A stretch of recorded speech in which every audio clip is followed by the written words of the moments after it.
Good afternoon, my name is Charisma and this is my Depths of Veridale Task 2 assignment. I would just like to start by saying that the song I chose was The Eagle by Peter B. Helland.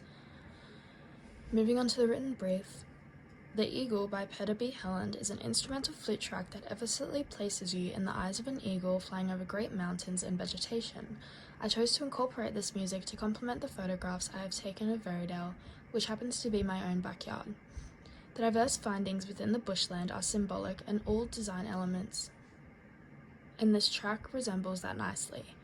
I chose to add smooth transitions throughout the presentations as the flute dips in and out of play at various times.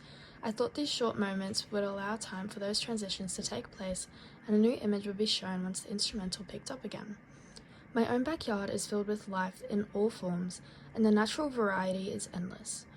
Veridale is a euphoric scenery and I've been exploring it since I could remember.